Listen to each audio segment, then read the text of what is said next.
This is by David Yarrow. You can find this on the internet. I just found his picture. It's beautiful. So this is a whole group of female elephants, and you see a baby right in there. And the story this woman wrote, her name is Jen Hatfield, or Hatmaker. She is a Christian writer. She's written several books. Yeah. But she talks about, I love this. So I'll read a little bit about it, but it's about female elephants. The thing that they do is when there's a predator, an outside source of, danger, or they're giving birth to their babies, the females gather in a circle and they protect each other. They protect that baby. They take their trunks and they blow sand and dirt all over the baby so that predators can't smell the baby. No one's getting in, not even the male. It's not the male elephant. You're out, bud. Because we know how to do this. That's exactly right. So I love this story, and I won't read it all because it's a little bit lengthy, but part of this I really like because I feel this way about women. I feel that we're really unique in our friendships and the things that we do for each other. And so, okay, I'll read the part. When the baby elephant is delivered, the sister elephants do two things. They kick sand or dirt over the newborn to protect its fragile skin from the sun. And then they all start trumpeting, a female celebration of new life, of sisterhood, of something beautiful being born in a harsh, wild world, despite enemies and attackers and predators and odds. Scientists tell us they normally take this formation in only two cases: under attack by predators like the lions, and during the birth of a new elephant. And this is what we girls do. When our sisters are vulnerable, when they are giving birth to new life, new ideas, new ministries, new spaces, when they are under attack, when they need their people to surround them as they create, deliver, heal, recover, we get in formation. We close ranks and literally have each other's backs. You want to mess with our sis? Come through us first. Good luck.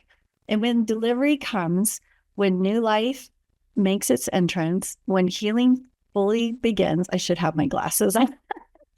When the night has passed and our sister is ready to rise back up, we sound our trumpets because we saw it through together. We celebrate, we cheer, we raise our glass and give thanks.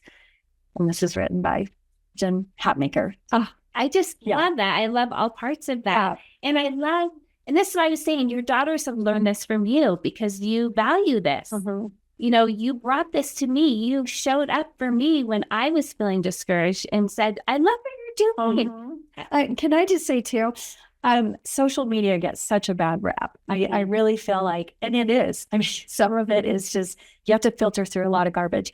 But I saw Kelly's reel, and she was interviewing a friend of mine, and the words that they said in this very quick reel just resonated with me. And I thought, we need this message more than ever, especially in this day, and especially in this time in our world.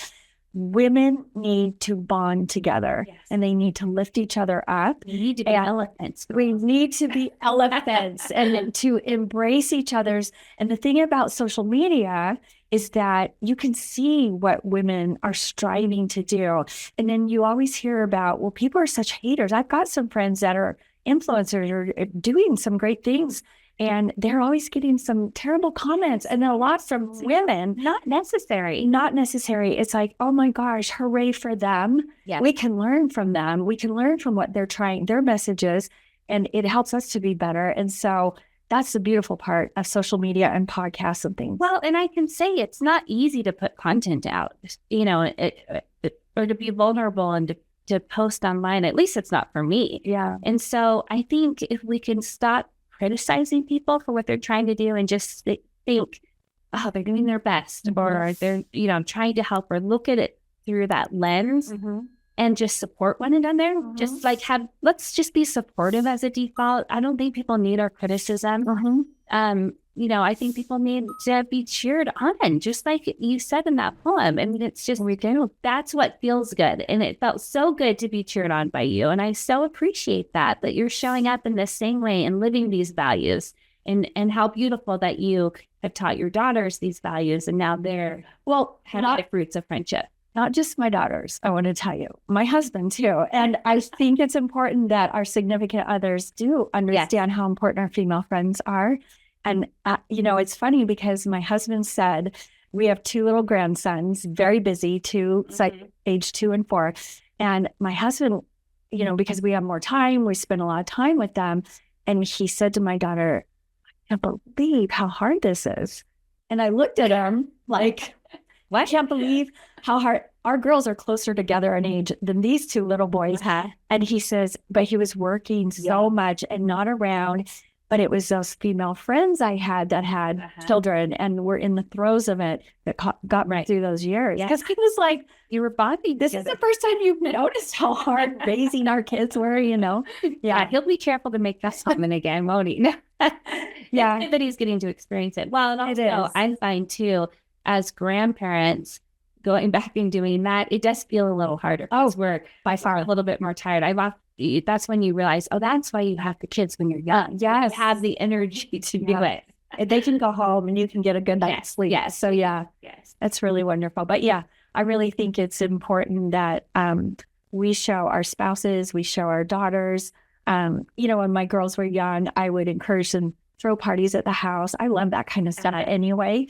But I'm kindred spirit. It was, yes. So you talk about dancing. I was like the Paris Hilton with no money in LA and took all my friends, let's go dancing every weekend and stuff. And I just like to dance for dancing's sake. But I feel it's important that, we teach our girls to lift one another. There's no competition there. There is only growth and love and support and you becoming a better version of you through your female friends. I just love that. So, Kim, I have to ask you because it's one of my favorite questions. What dreams are you dreaming of right now? Or what dreams have you manifested recently? Well, because I want women to just be dreaming, to have that vision for themselves. Well, one dream is, I talked a little briefly about my childhood trauma that, divorce is hard. And sometimes divorce can be handled great and sometimes it's not handled great. My parents were young and it wasn't handled great, but, so that was just really hard at that time. And so I had a very skewed vision of the world and people, and I was always on guard and I didn't trust people.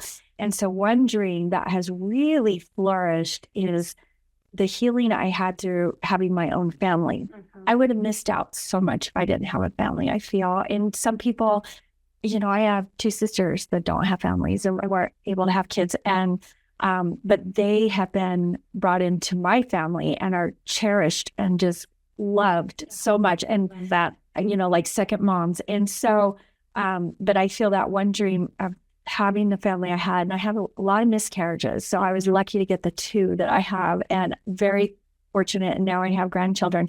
And the thing that I have to get the marriage that you have. Oh my gosh. Because coming from a home like that. Yeah. And his family's divorced too. Yeah. So yes. And so, that is a dream come true. Yeah. To be able to come, be at this stage of life, to be living, with your spouse, getting to have the fruits of all that labor of raising the kids and with grandkids.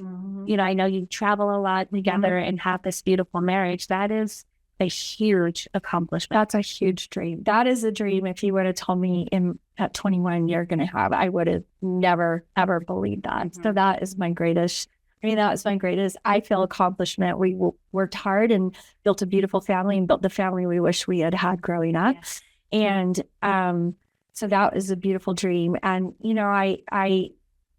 have a company that we have that we are looking to build a charity from this company and help women and children. So if anybody has, we're looking to really develop something. So if anybody has any kind of input or feedback, I'm open to that because that's kind of a passion of really helping raise women up and, liberate women and support women and support their children too, because they're the future. And, the thing is really interesting is because I had in my mind when I started out in life that, what you did for a living and what you accomplished and what you could physically show was your success. And I could not have been farther from the truth. It's my relationships with my friends and my family. That's what you take with you at the end of this life, Nothing else we build. You're God, and I know deeply know that and experience that. Changed my life. Completely. Yeah. Wow, I love that. I love that dream. It's just something that's so close to my heart too. Just this desire to support and help women in any way that we can, and uplift them, and of course their children and the future children they're going to have. There's nothing more important than doing that